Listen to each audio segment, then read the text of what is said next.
Hi, so I thought I'd make a little tutorial just to show you how to make these little mini purses. They are super cute. They're made of velvet, printed velvet with my illustrations on these little circus cats and cuties.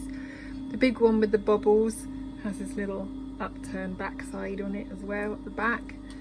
And you've got a little bunny, they're just plain on the back. And this one is going to be a little kitty talking to his bird friend. So you can see these ones are really little, if you see them in my hand. Super cute. I have really quite big hands. I don't know if that makes a difference to scale. Some scissors as well, so you can get an idea of size.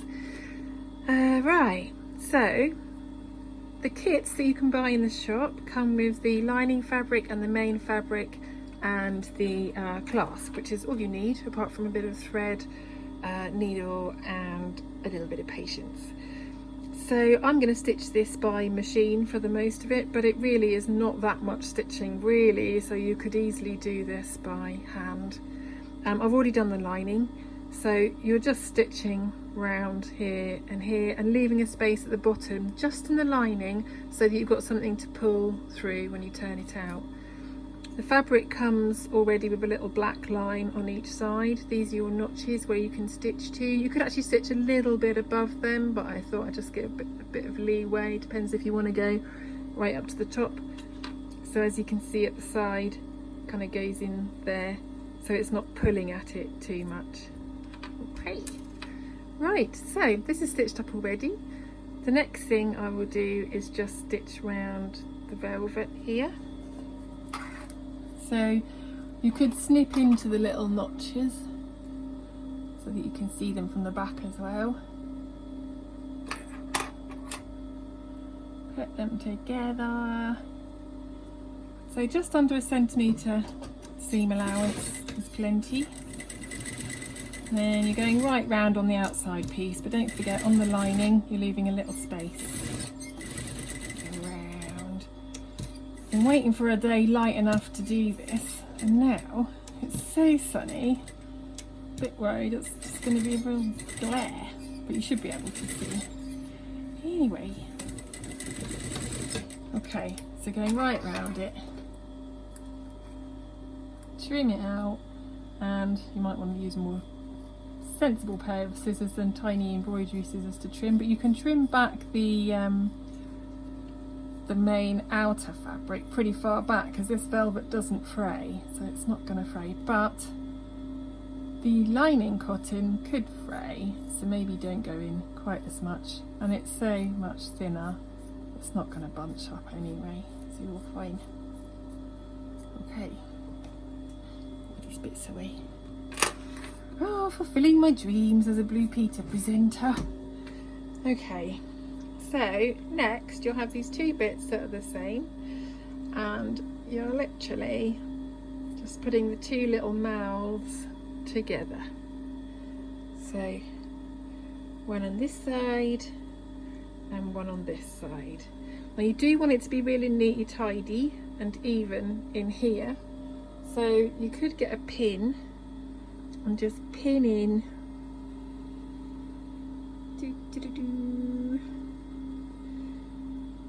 in the two together so you can see that you've got it dead on, and on the other side make sure you get these little bits dead on each other. So if you're sewing it by hand, this is actually much easier to get this bit neat. Okay, if you're going by machine you might want to pin or tack it first. So one side first, making sure I've got those nice and even. Needles in.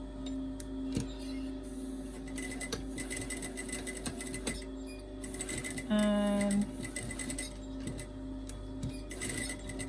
again, about the same amount of seam allowance as you did on the side, just under 1 centimetre will be enough.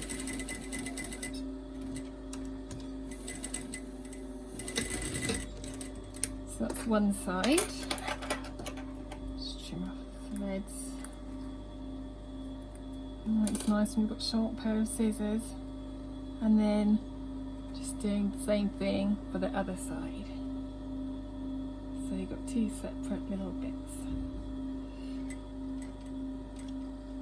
hand you can go all the way around, because you'll be able to turn it out by that bottom bit. This is so dinky, this purse, you don't want to have loads of messy bits at the top to deal with.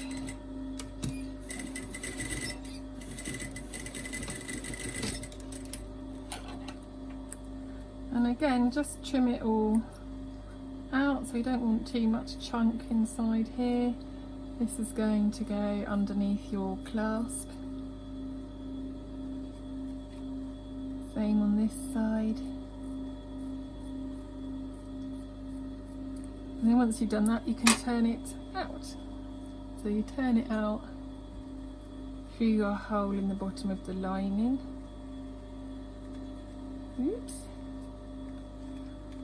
Once you start it coming through, it'll come through. There's not really that much fabric there on these really dinky little ones. So it's exactly the same process with the bigger one as well. And I use my chopstick just to get the get this undone. Okay. Check you can actually see that on the screen. Okay, so, oh, it's so dinky. Okay, so that's the bottom bit turned out. You've got the lining of the purse here. Okay, and so what you want to do is make sure you roll these bits right out. I just heat press it with my fingers a little bit to make sure. In my bigger purse tutorials, you'll see I tell you to roll and tack round here to make sure you've got it right out to the seam, not bunched up inside. These are so small that you can get away with just rolling it out, heat press it between your fingers, and then you can press it with the iron. So then I press this side with the iron. Don't press straight onto the velvet, you don't want it to melt. On a low heat it probably would be okay, but don't risk it. So just on the back of the velvet, so if you're ironing this velvet at all, always on the back, or you could put cotton over the top. And then iron this bit out, and you can put these seams inside, press that down. And then we're just gonna, you can just do a little slip stitch along there before you tuck it all in. Okay, so I'm just gonna press this. Okay, so I've pressed it down, so this is nice and flat and ready to have its little clasps in. For here, you can slip stitch this really neat and tidy shut, or if you're going to be a bit lazy, you're not really going to see this because it'll be right at the bottom of the purse. You could just stitch along here, and that's what I am going to do. So I know you're going to see the stitches, but be right at the bottom purse, you won't see it. It does have to be stitched up because you don't want to be losing coins and wishes and hopes and dreams into the lining. Although they would be doubly safe, I suppose, never to be found again. Okay, so stitch that together, and I'm just going to push it inside.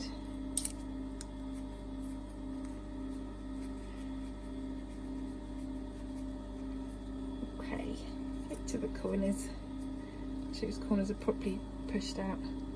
Okay, there's your little purse, and then it's just a case of sewing this in. So you see it will be in there, and just put stitches round through each little hole. Now you want to find a halfway point so you get it nice and even.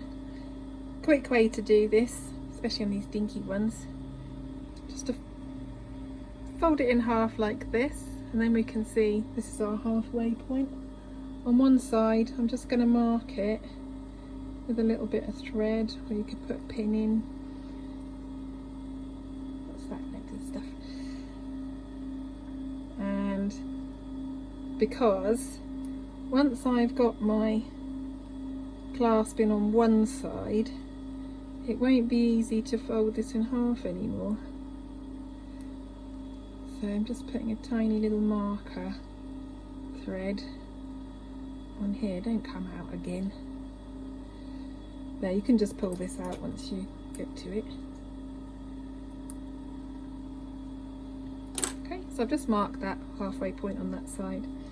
And then on this side, I can turn the sewing machine off actually, we are done with the machine.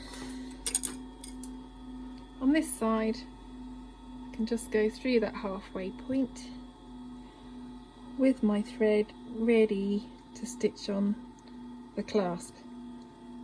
And this is, I've used quite a heavyweight in upholstery thread here, but really it's hardly like it's going to have loads of weight in it, so you don't necessarily need to do that. It can be quite good because sometimes if you use a really fine thread, it can, and you go through these holes lots of times, it can like get caught on them and the thick thread won't snap. Apart from that, any thread will be fine. So I'm going through the halfway hole,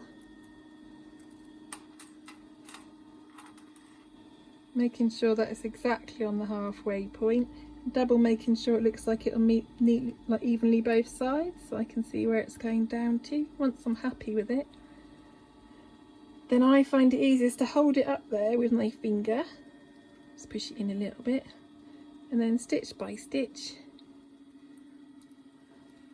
go through. The first couple of stitches can be a wee little bit fiddly, but once you get those in, that's fine. Okay, so I've stitched all the way around both sides, and on here, little tips: put the keyring inside if it's getting caught up all the time, getting annoying. I tend to do double stitch it, but it's not really necessary on something so tiny. It's hardly going to be carrying lots of heavy things around. But that's it, your little keyring. Put whatever you like in it. These kits are all available in the shop. Brilliant stocking fillers, obviously, whether you buy them made up or you want to buy the kit to make yourself for somebody, or you might think they would enjoy making it. If you make it for someone, you could put a really lovely little secret inside. Thanks for watching. I hope it was clear enough. If not, do let me know. Thanks, bye.